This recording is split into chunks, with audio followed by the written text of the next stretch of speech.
All right, I'm excited. A new paper of mine just got published, and this is one of the most important papers that I have written. Really love this paper because I believe it's going to make a difference, and it's also my first solo authored paper since my job market paper. So this one holds a special place in my heart. I'll make sure to tell you a little bit of background about the paper at the end of this video and how it came about. For right now, I want to talk about economic research. I want to talk about why this paper was written. The reality is economics has a diversity problem.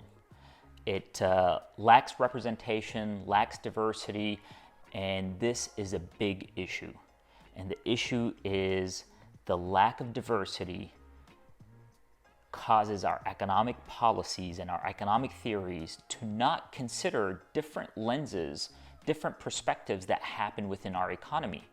And if we want our policies to represent the people, if we want our economic theories to take into consideration different perspectives, we need more people with diverse backgrounds and experiences working in economics. The data shows that economics is not a diverse field, and I want to change that. By increasing the diversity and representation in the profession, we will increase the diversity of experiences and interest of those solving our world problems. The economics profession has recognized this. The American Economic Association has been working and increasing efforts to increase representation and diversity in the field. But there's a paper that I really want to highlight that has influenced me to work on this, and that is the Bayer and Wilcox paper from 2019.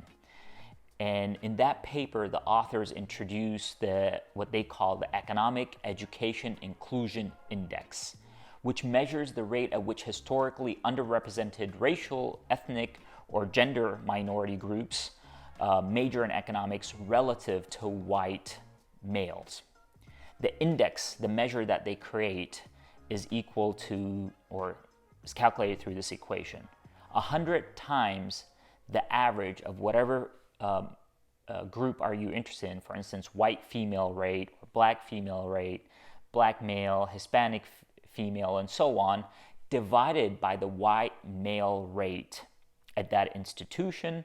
And what they find is that the average economic education inclusion index is 54.1. Just for reference, 100 means perfect inclusion. It's not clear what the optimal number of inclusion is. That's a question for future research. Here are some graphs that I want to highlight from that paper. The first one's looking at white women versus white men. You see that 45-degree angle? That 45-degree angle is where the dots would be if we had perfect inclusion. White women are less likely to be in the field relative to white men. In the second graph, underrepresented minority women versus white men, we are well below that 45-degree angle.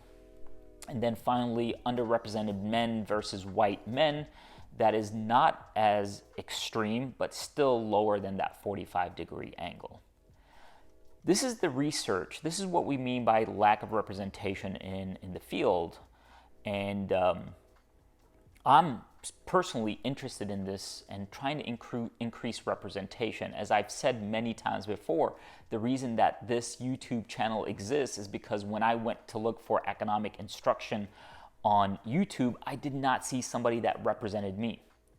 And it's important for us to increase representation and diversity in our field. The troubling part about this is in that paper, Bayer and Wilcox find that top 40 graduate programs and top 50 liberal arts colleges actually have a lower economic education inclusion index than the average institution.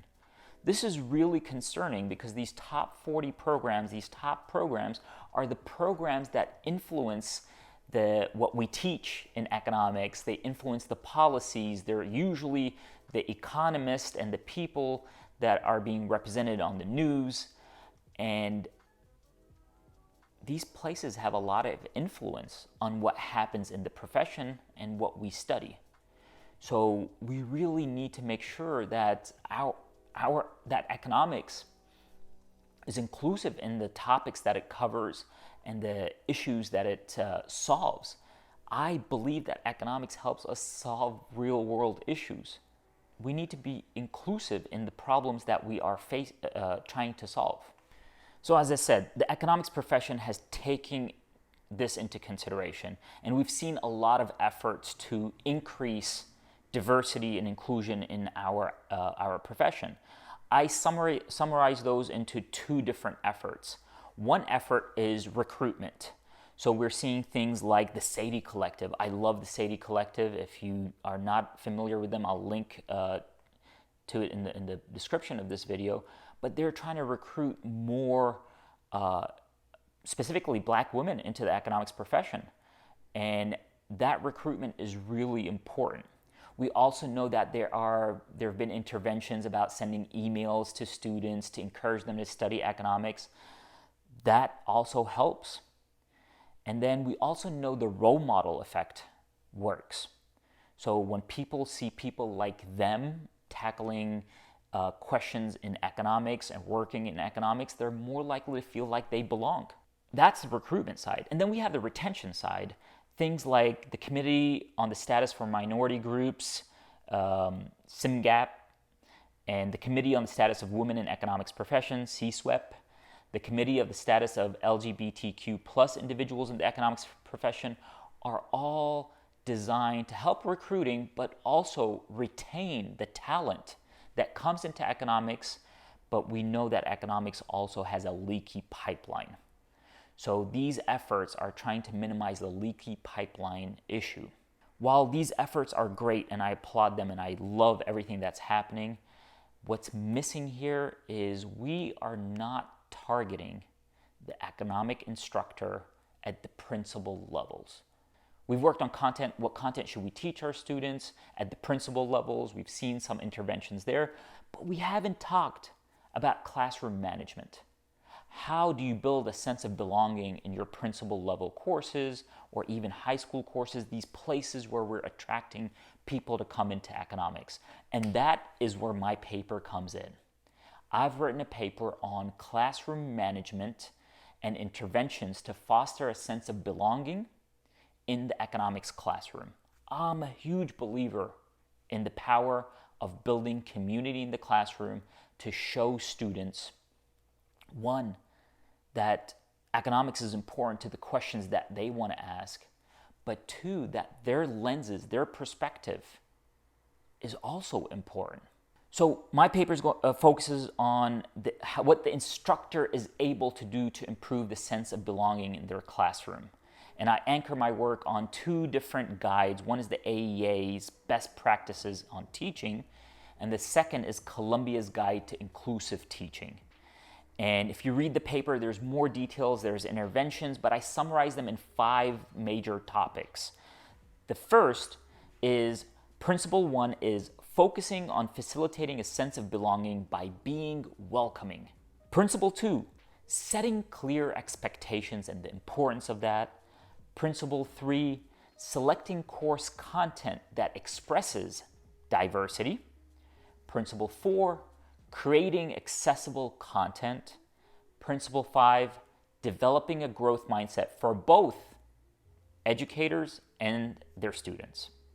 For each of these principles, I provide at least 1 to 2 interventions that you as an instructor can start to apply today. The beauty of this paper is I wrote this paper during my sabbatical year at the University College of Dublin. In 2019-2020, I had the privilege of being a visiting research professor there, and I wrote this paper there in Dublin. And I'm grateful for the UCD Economics Department for hosting me. A version of this paper was presented at University College of London's Econ teaching conference. That's online somewhere that you could see where this paper started and how it ended. I really appreciate your support. If you want to know how you can support my research, read the paper, tell me what you think, and if you are a researcher, of course, I would appreciate it if you cited my work. Thank you. I'll see you all next week.